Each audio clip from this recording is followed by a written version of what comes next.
Vamos lá, eu tinha acabado de fazer um vídeo só pra testar que tava funcionando, então vamos lá agora.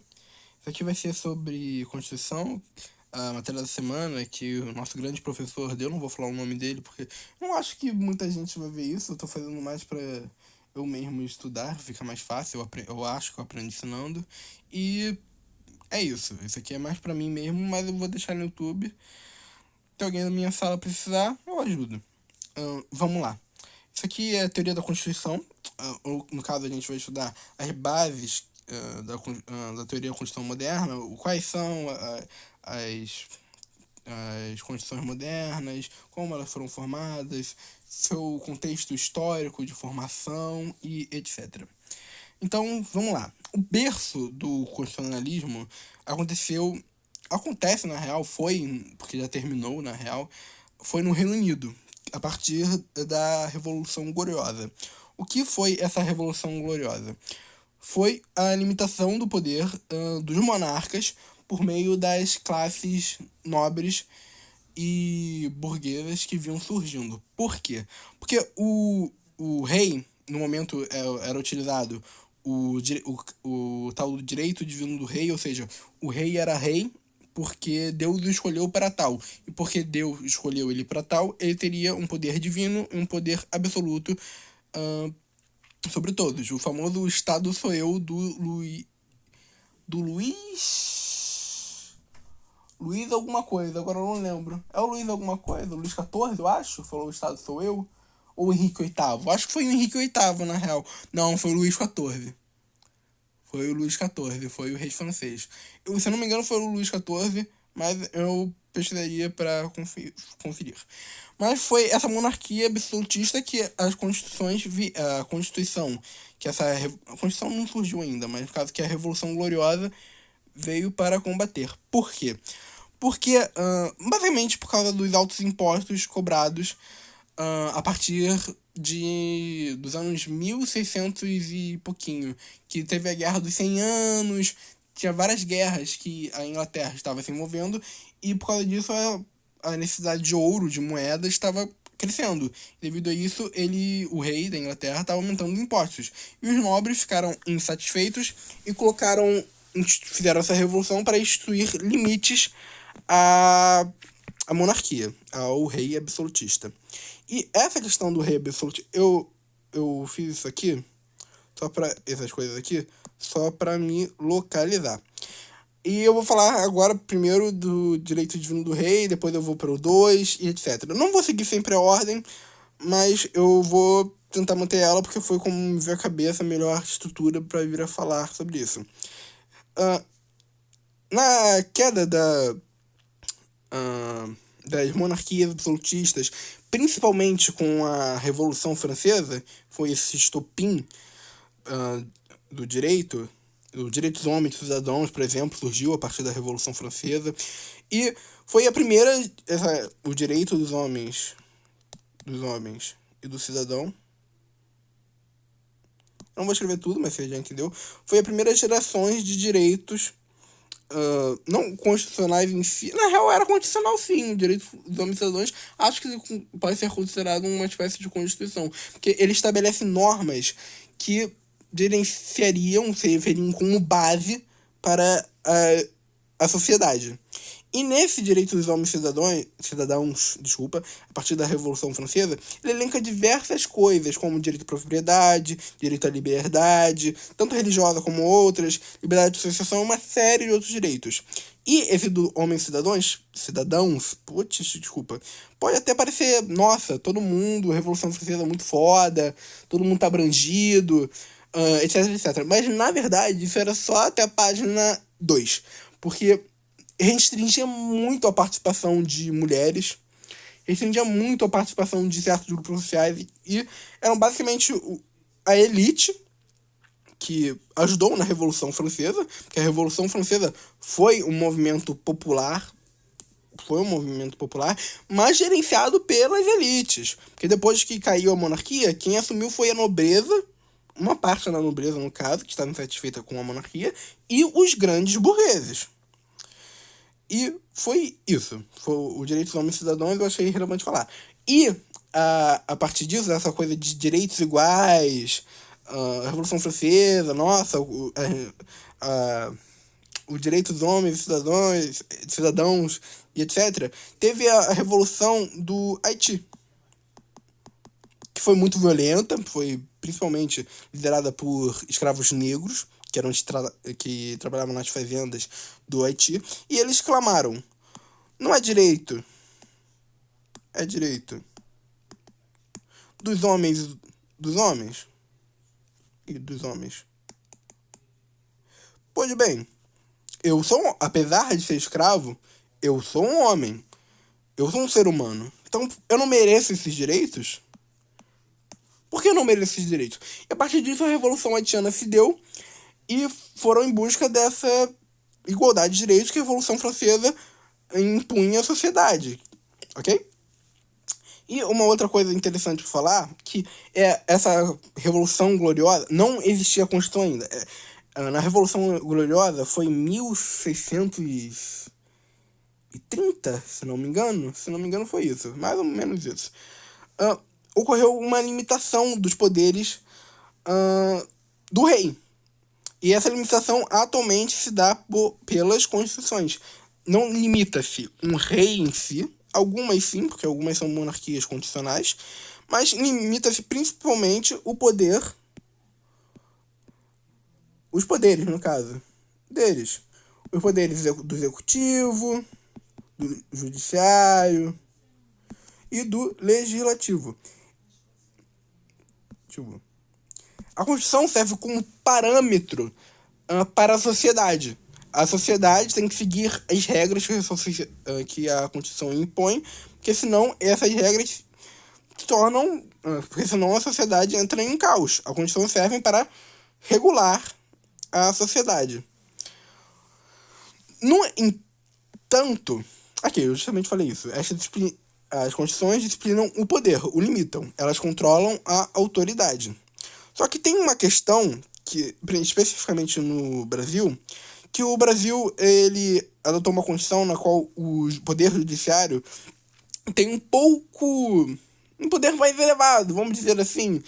Essa não seria a colocação correta, mas tem um papel superior, um pouquinho mais superior aos outros poderes. Por quê? Porque a partir da Constituição da CF de 88, os nossos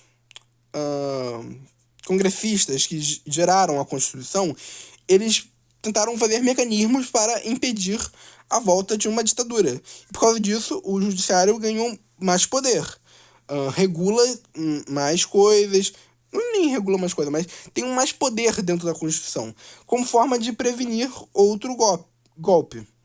E essa Constituição teve diversas inspirações, desde a Revolução Francesa, Inglesa, que tem... Nossa Constituição tem, sim, tendências liberais, tem, sim, tendências desse lado mais econômico, desse lado da economia e da política.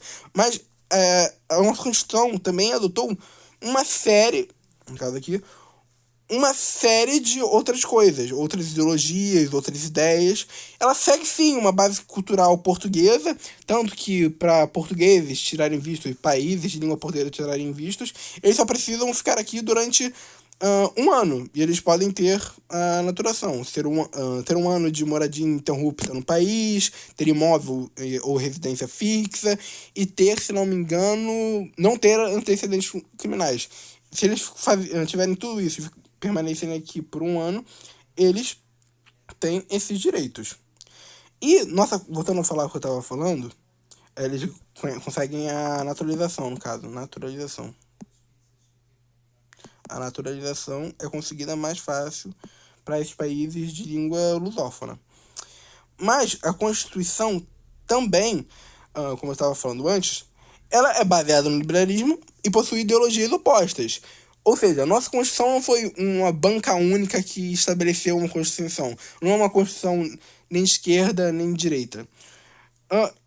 E sim, é uma Constituição formada por diversos movimentos, membros de movimentos trabalhistas, empresários que buscaram seu interesse na Constituição, fazendeiros que buscaram seu interesse, mas também diversos outros grupos, como os indígenas, que tiveram sua representação, não representação em si, mas foram escutados ao ser redigida a Constituição, as mulheres, diversos grupos sociais foram escutados para a realização, a construção dessa Constituição. E, voltando àquela questão do Reino Unido, desses primeiros códigos, normas, agora é uma república parlamentarista, etc., se deu principalmente por impostos dados pela coroa, e ao ser cobrado esses impostos, os grandes fazendeiros, donos de terra, donos de escravos, pensaram o quê? Que, porra, eu tô sendo cobrado, mas eu não mando em nada. Eu vou me revoltar contra isso. Por que eu tô pagando por algo que eu não tenho nenhuma representação, se eu não recebo nada disso? Então tem essa questão do no taxation without representation. Sem taxação, sem representação.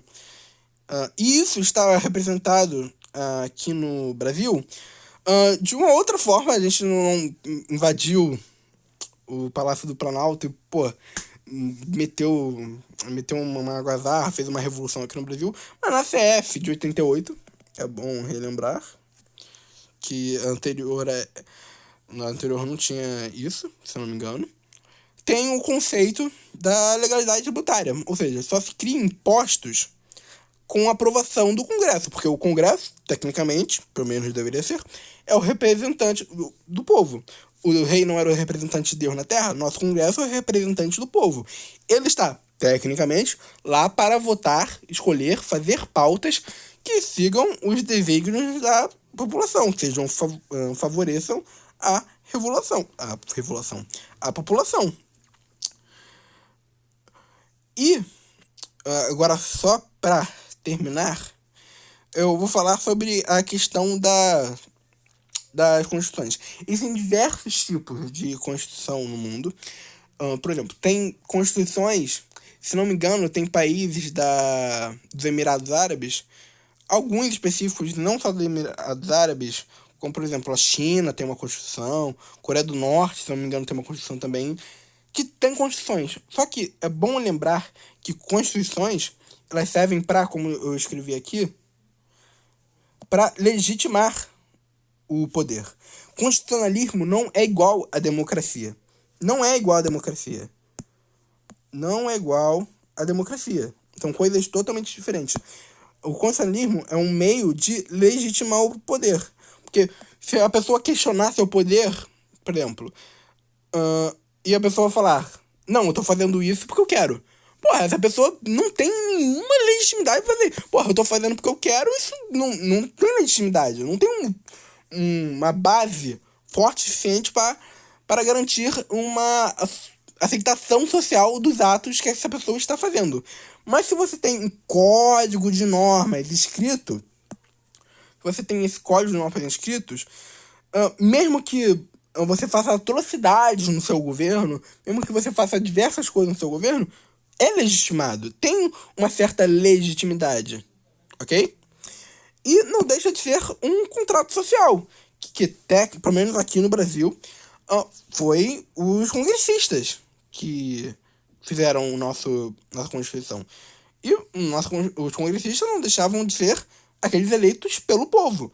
Então seria um contrato social feito para o povo, acordado com o povo, que a gente que elegeu eles, e é uma base legal do qual nós concordamos. De vez em quando tem uma PEC, uma proposta de emenda constitucional, que se põe a tentar fazer pequenas alterações ou adicionar certas coisas na CF. Mas isso, de novo, é uma coisa aprovada pelo povo, porque você votou nesses congressistas. Você votou nos deputados, você votou nos senadores. Então, ela tem essa questão de legitimidade, como estava aqui. É diferente da questão do absolutismo, que o rei decidia tudo. Agora, você tem papel, você participa do Estado, mesmo que seja de forma mínima. Mas você escolhe quem está lá e consequentemente, nas ideias dessa pessoa. Você não votaria, pelo menos não seria o ideal, votar uma pessoa que defende as pautas A, B e C, se você não votaria nessa pessoa, no candidato Y, se você acreditasse na pauta D, E e F que um candidato Z defende. Você não votaria nessa pessoa. Desculpa. Você não votaria nessa pessoa, você votaria nessa. Então, tem a sua representação lá. Você está inserido nesse modelo constitucional. E isso aqui é de uma outra aula que eu vi de Direito Internacional Comparado, que eu achei interessante trazer. Que o Reino Unido, ele não possui uma Constituição que nem nós possuímos. Ele não possui eu queria mostrar pra vocês, eu estou segurando agora, uma CF da coleção Mini Códigos do ano de 2026. Eu queria mostrar pra vocês agora, mas não tem como. É um código de normas. Se você procurar Constituição no YouTube... no YouTube não. Pra comprar uma Constituição, é um livro. É um livro. Tá concentrado numa coisa só. Mas no Reino Unido, não. O Reino Unido possui diversos códigos, diversas normas em diversos códigos. E são esses diversos códigos, essas diversas normas que estão em códigos separados, que formam uma Constituição. Formam uma Constituição. Não é una. Tem outros países que adotam essa postura. Por exemplo, Israel adota a mesma postura. Nova Zelândia, Arábia Saudita e diversos outros países que seguem essa orientação. Agora só vou ver se eu deixei de falar alguma coisa que eu queria. Não, tá tudo aqui. Então é isso, futuro Felipe. Quando você for ver essa aula mais perto da prova, eu espero que você me agradeça, que eu tenha conseguido ajudá-lo.